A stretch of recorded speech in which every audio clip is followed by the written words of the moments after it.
बिस्मिल्लाहिर्रहमानिर्रहीम। अस्सलामु अलैकुम। मार्कोनी उस रास्ते से बाहर निकल गया जो उसे बूढ़े ने दिखाया था। उसे उस सिमत का अंदाज़ा था जिधर से वो इस हौलनाक इलाके में दाखिल हुआ था। वो उस तरफ चल पड़ा।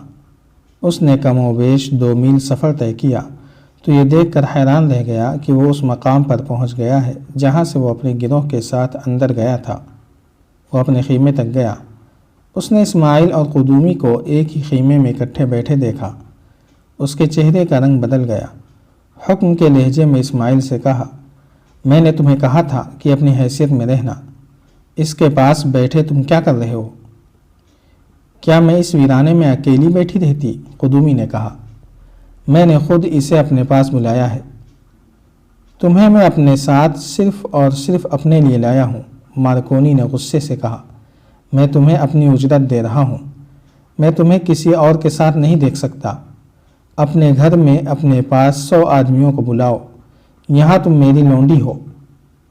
गुज़श्ता रात इस्माइल ने कुदूमी पर खुलूसे दिल से ऐसा तअस्सुर तारी कर दिया था कि उसके दिल में मार्कोनी के ख़िलाफ़ शक और नापसंदीदगी पैदा हो गई थी। उसे वो अब अपना एक गाहक समझने लगी थी। अब मार्कोनी ने उसे अपनी लौंडी कह दिया तो उसके दिल में मार्कोनी के ख़िलाफ़ नफ़रत पैदा हो गई। उसने अच्छे और बुरे इंसान में फ़र्क देख लिया था। हालांकि इस्माइल ने उसे बिल्कुल नहीं कहा था कि वो अच्छा आदमी है, बल्कि ये कहा था कि वो किराए का गुनहगार और उजरत लेकर कत्ल करने वाला आदमी है। कुदूमी मार्कोनी को धुतकार नहीं सकती थी क्योंकि वो अपनी तय की हुई उजरत पर आई थी जो वो वसूल करके घर रख आई थी। आगे ख़जाने के कुछ हिस्से का वादा था जो मशकूक नज़र आता था। उसने बर्दाश्त न किया कि मार्कोनी इस्माइल के साथ बदतमीज़ी से बात करे। इस्माइल मार्कोनी को खामोशी से देख रहा था। उसने मार्कोनी को बाजू से पकड़ा और ज़रा परे ले जाकर धीमी सी आवाज़ में कहा, अहमद दरवेश ने तुम्हें शायद मेरे मुताल्लिक कुछ भी नहीं बताया। मेरे मुताल्लिक तुम कुछ भी नहीं जानते। मैं तुम्हें अच्छी तरह जानता हूँ। तुम मेरे मुल्क और मेरी कौम की जड़ें काटने आए हो। मैं इतना बड़ा गुनहगार हूँ कि किराए पर तुम्हारा साथ दे रहा हूँ। मैं तुम्हें अपना बादशाह तस्लीम नहीं कर सकता। अपनी पूरी उजरत लूँगा और अगर ख़जाना बरामद हो गया तो अपना हिस्सा अलग वसूल करूँगा। तुम ऐसी बातें अहमद दरवेश के साथ करना। मार्कोनी ने उसे कमांडरों की तरह कहा, यहाँ तुम मेरे मातहत हो। ख़जाना जो निकलेगा वो मेरी तहवील में होगा। मैं उसे जहाँ चाहूँ ले जाऊँ। सुनो सुलेमान सिकंदर, इस्माइल ने पहले की तरह धीमी आवाज़ और हल्के से तबस्सुम से कहा, मैं जानता हूँ तुम मार्कोनी हो, सुलेमान सिकंदर नहीं हो। मैं एक आदी मुजरिम हूँ। मैं तुम्हें ख़बरदार करता हूँ कि तुम्हारी बातें मुझे मुजरिम से मिस्री मुसलमान बना देंगी। और मैं तुम्हें ख़बरदार करता हूँ कि मुसलमान कौमी जज्बे का इतना अंधा होता है कि अगर मुसलमान की लाश में जज्बा पैदा हो जाए तो लाश भी उठ खड़ी होती है। तुम्हारा फ़ायदा इसी में है कि मुझे मुजरिम रहने दो। मार्कोनी ने महसूस कर लिया कि यह शख्स बहुत गहरा है और पेचीदा भी, इसलिए उससे इस मौके पर दुश्मनी मोल लेनी अच्छी नहीं। उसने इस्माइल के कंधे पर हाथ रखा और दोस्तों की तरह मुस्कुरा कर कहा, तुम बिला वजह किसी गलत फहमी में पड़ गए हो। मैं दरअसल ये नहीं चाहता कि ये तवाइफ तुम्हारे या मेरे दिमाग पर सवार हो जाए। ये बहुत चालाक औरत है। यह हम दोनों में गलत फहमी पैदा करके ख़जाने पर हाथ मारना चाहती है। मुझे अपना दुश्मन न समझो। अहमद दरवेश ने तुम्हें बताया नहीं कि उसने तुम्हारे मुताल्लिक क्या सोच रखा है। क्या तुम्हें उम्मीद है कि ख़जाना मिल जाएगा? मिल गया है, मार्कोनी ने जवाब दिया। मैं तुम दोनों को लेने आया हूँ। इस्माइल उसे बड़ी गहरी नज़रों से देखता रहा। कुदूमी भी उसे देखती रही। उसके चेहरे पर नापसंदीदगी के आसार बड़े नुमायाँ थे। मार्कोनी ने उस आदमी को आवाज़ दी जिसे वो ऊँटों की देखभाल के लिए छोड़ गया था। उसे कहा कि वो ऊँटों को एक दूसरे के पीछे बांध कर ले आए। खीमे भी लपेट लिए गए।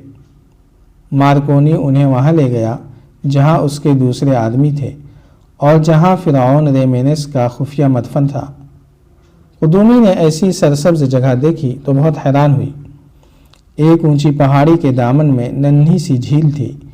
पहाड़ी के नीचे से पानी फूटता था। यह कुदरत का करिश्मा था।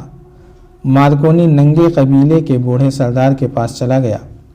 اسے مدفن کا سراغ لگانا تھا۔ قدومی اسماعیل کے ساتھ ادھر ادھر ٹہلنے لگی۔ اسے ایک چھوٹے سے بچے کی لاش پڑی دکھائی دی۔ بچہ ننگا تھا اور اس کا جسم خون میں نہایا ہوا تھا۔ قدومی خوف سے کانپنے لگی۔ کچھ اور آگے گئے تو 2 لاشیں اکٹھی پڑی تھیں۔ یہ بڑی عمر کے آدمیوں کی تھیں۔ دونوں میں تیر پیوست تھے، اور جب وہ اسماعیل کے ساتھ فراخ جگہ گئی جہاں مارکونی کے آدمی اوپر سے اترے تھے، وہاں اسے کئی اور لاشیں نظر آئیں۔ ان میں 5-6 لاشیں بچوں کی بھی تھیں۔ تمام لاشوں کے منہ اور آنکھیں کھلی ہوئیں اور چہروں پر اذیت اور کرب کے بھیانک تاثرات تھے۔ قدومی کسی بڑی ہی حسین دنیا کی عورت تھی۔ اس نے ایسا ہیبت ناک منظر کبھی خواب میں نہیں دیکھا تھا۔ ایک بہت ہی چھوٹے سے بچے کی لاش دیکھ کر اس کی چیخ نکل گئی۔ مارکونی کے 3-4 آدمی چیخ سن کر دوڑے آئے۔ قدومی کو چکر آ گیا تھا اور اسماعیل نے اسے تھام لیا تھا۔ مارکونی کے آدمیوں کو بتایا گیا کہ وہ لاشیں دیکھ کر ڈر گئی ہے۔ ایک آدمی اس کے لیے پانی لینے کو دوڑا۔ قدومی جلدی سنبھل گئی۔ اس نے پوچھا کہ یہ مرنے والے کون تھے اور انہیں کیوں قتل کیا گیا ہے۔ قدومی نے اسماعیل کی طرف دیکھا۔ اس کا رنگ پیلا پڑ گیا تھا۔ اسماعیل نے کہا، ہم سے یہ لوگ اچھے تھے جو اس خزانے کی رکھوالی کر رہے تھے۔ یہ ننگے آدم خور دیانتدار تھے جنہوں نے جان دے دی، خزانے کا بھید نہ بتایا۔ اگر یہ فرعون کا مدفن اکھاڑ کر مال و دولت نکال لے جاتے تو انہیں کون پکڑ سکتا تھا، مگر یہ دیانتدار تھے۔ ہم ڈاکو اور قاتل ہیں جو اپنے آپ کو مہذب سمجھتے ہیں۔ یہ مارکونی کی کارستانی ہے۔ میں اس خزانے میں سے کچھ بھی نہیں لوں گی جس کی خاطر ان معصوم بچوں اور بے گناہ آدمیوں کو اس بے دردی سے قتل کیا گیا ہے۔ قدومی نے کہا، ان کے پاس کوئی ہتھیار نظر نہیں آتا، یہ نہتے تھے۔ اس وقت مارکونی بوڑھے کے ساتھ ایک چٹان کے پیچھے گیا ہوا تھا۔ بوڑھے نے اس سے کہا، اوپر چلے جاؤ، وہاں تمہیں ایک بہت بڑا پتھر جو یہیں سے نظر آ رہا ہے، اسے تم چٹان ہی سمجھ رہے ہو، اگر اسے وہاں سے ہٹا سکو تو تمہیں اس دنیا کا دروازہ نظر آئے گا جس میں ریمینس دوم کا تابوت اور اس کا خزانہ رکھا ہے۔ اس چٹان کو اس وقت سے کسی نے نہیں ہلایا جب سے یہ یہاں رکھی گئی ہے۔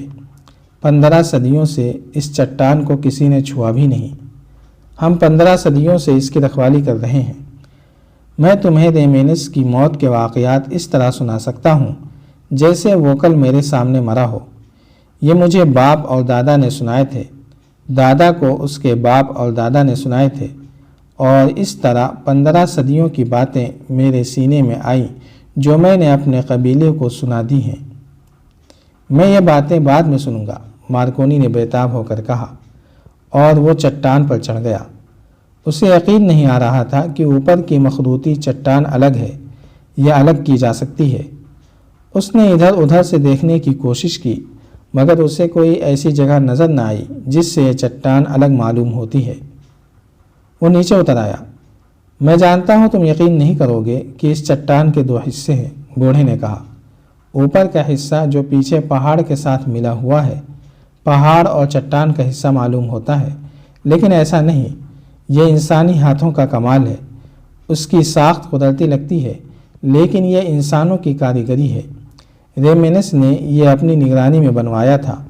اس کے نیچے اور پہاڑ کے سینے میں جو دنیا آباد ہے وہ ریمینس نے اپنی زندگی میں تیار کرائی تھی، اور اسے باہر کی دنیا کے انسانوں سے تا قیامت چھپائے رکھنے کے لیے اس نے یہ چٹان بنوائی، رکھوا کر دیکھی اور ان آدمیوں کو قید میں ڈال دیا تھا جنہوں نے اس کا مدفن اور چٹان تیار کی تھی۔ وہ مر گیا تو اس کا تابوت یہاں لایا گیا۔ جاری ہے۔